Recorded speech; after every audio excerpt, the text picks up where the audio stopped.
Hai semua, selamat datang kembali di series Start Investing. Buat yang belum tahu, ini adalah series di mana aku membahas beberapa instrumen investasi keuangan. Jadi buat kamu yang belum tahu tentang instrumen atau produk investasi, kamu bisa lihat secara lengkap di playlist ini. Hari ini aku akan melanjutkan pembahasan tentang obligasi negara. Setelah sebelumnya aku udah bahas tentang obligasi perusahaan.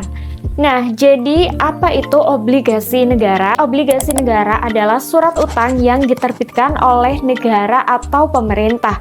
Obligasi negara disebut juga SBN alias surat berharga negara atau SUN atau surat utang negara. Jadi kalau ada yang sebut istilah SBN atau SUN itu konteksnya sama ya, artinya adalah obligasi negara. Oke, mungkin kalian ada yang bertanya, kenapa sih negara sampai harus berhutang? Bukannya negara tuh punya banyak uang ya? Oke, jadi ada kalanya APBN kita itu mengalami defisit. Nah, dulu sebelum ada SBN, pemerintah harus pinjam ke luar negeri untuk memenuhi anggaran negara yang defisit. Sementara utang ke luar negeri itu nggak selalu menguntungkan, karena di perjanjian kontrak negara pemberi hutang biasanya mensyaratkan kalau tenaga kerja, teknologi, bahan baku itu didatangkan dari mereka. Belum lagi nilai tukar mata uang yang digunakan untuk transaksi hutang. Kalau kurs lagi naik, maka otomatis nilai utang kita juga jadi bertambah. Nah, maka dari itu pada tahun 2002 pemerintah mengeluarkan surat utang negara. Tujuannya supaya kita nggak bergantung ke pinjaman luar negeri dan juga sebagai wadah masyarakat untuk berinvestasi sekaligus berpartisipasi membangun negara. Oke, selanjutnya seperti biasa kalau kita ngomongin investasi, maka kita harus kenal dulu dengan tingkat resiko produk atau instrumennya.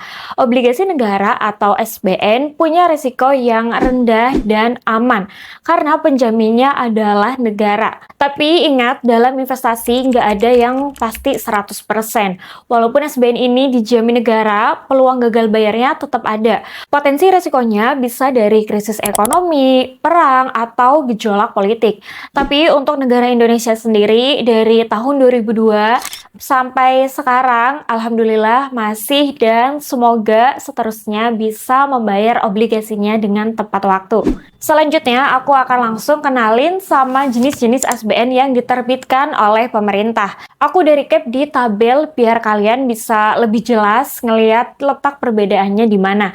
Oh iya, jenis SBN yang aku bahas kali ini adalah SBN retail ya. Karena sebetulnya obligasi negara itu ada banyak macamnya. Ada yang minimal pembeliannya 100 juta, ada yang diterbitkan dalam mata uang asing. Nah, karena 4 jenis SBN ini bisa dibeli mulai dari 1 jutaan rupiah, lebih terjangkau untuk masyarakat secara umum, makanya disebut sebagai SBN retail. Oke, di tabel ini sudah ada 5 kolom. Aku coba jelasin satu-satu ya. Kolom pertama adalah nama-nama produk SBN retail. Kolom kedua adalah jenis prinsip pengelolaannya. Ada yang pakai konvensional, ada yang prinsip syariah. Jadi buat investor syariah bisa ikut berinvestasi juga di SBN yang akadnya syariah, yaitu di produk sukuk tabungan dan sukuk retail. Next, di kolom ketiga bisa diperdagangkan di pasar sekunder atau enggak. Artinya, kalau kamu investasi di ORI dan SUKRI, maka kamu bisa jual sebelum jatuh tempo. Jadi kalau ada kondisi mendesak, kamu bisa jual di pasar sekunder. Sementara ST dan SUKRI itu nggak bisa diperdagangkan di pasar sekunder. Artinya, kalau kamu beli ST dan SUKRI, modal pokoknya baru bisa cair 100% di tanggal jatuh tenor SBN. Tapi jangan khawatir, biasanya untuk SBN yang nggak bisa dijual di pasar sekunder, kamu bisa pakai fasilitas early redemption atau fasilitas mencairkan modal pokok lebih cepat dari waktu jatuh tempo. Biasanya setelah 1 tahun dari masa penawaran SBN, pemerintah akan membuka masa early redemption. Tapi tentu aja ada ketentuannya. Minimal yang boleh dicairkan adalah 1 juta rupiah atau sebanyak-banyaknya 50% dari modal pokok. Sisanya akan dikembalikan pada saat tanggal jatuh tempo. Next, di kolom terakhir ada SBN yang jenis kupon kuponnya fixed atau floating with floor. Jadi maksudnya adalah kalau SBN yang kuponnya fix, artinya persentase return atau keuntungannya tidak akan berubah sampai jatuh tenor berakhir. Jadi mau ada penurunan suku bunga, resesi ekonomi, dan lain-lain itu nggak akan berpengaruh. Sementara untuk kupon floating with floor, artinya kuponnya menyesuaikan perubahan suku bunga Bank Indonesia.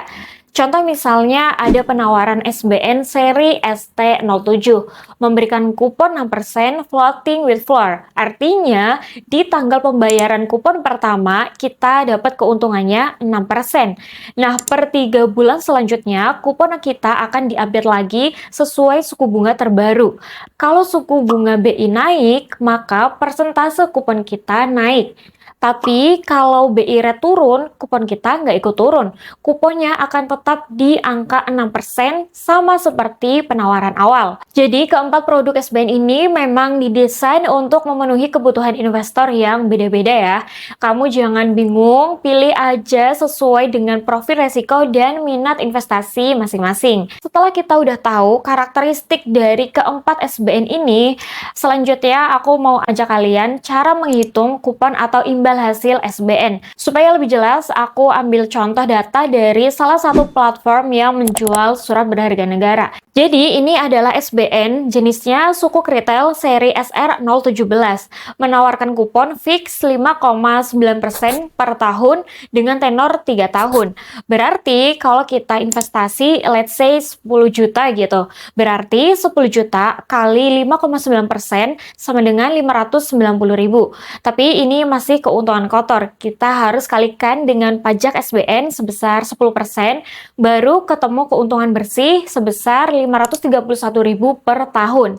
Oke, sampai sini mudah-mudahan kalian udah bisa dapat poin-poin penting ya dari pembahasan obligasi negara kali ini. Nah, buat kalian yang berminat ikut SBN Retail, caranya kalian bisa buka rekening investor dan beli di mitra distribusi yang ditunjuk oleh negara. Kalian bisa lihat daftar mitra atau agen penjualnya di website Kemenke. Dan karena SBN Retail itu punya masa penawaran yang terbatas, jadi pastikan jangan sampai terlewat. Supaya kamu bisa update SBN apa yang sedang ditawarkan oleh pemerintah, kamu bisa cek di website atau follow aja akun resmi dari Kementerian Keuangan. Oke, sekian dulu pembahasan SBN Retail kali ini. Mohon maaf kalau ada kekurangan atau salah-salah kata. Untuk konklusinya, menurut aku SBN ini cocok banget untuk orang yang mau dapat passive income atau pemasukan rutin setiap bulan yang returnnya di atas bunga deposito tapi masih aman dan rendah resiko. Atau bisa juga untuk kamu yang pengen investasi jangka menengah antara 2-5 tahun tapi di instrumen yang low risk. Terima kasih buat yang udah nonton sampai akhir. Buat kamu yang masih ada pertanyaan atau mau sharing gimana pengalamannya investasi di SBN, boleh banget drop di kolom komentar. Oke, sampai ketemu di video selanjutnya. Bye-bye!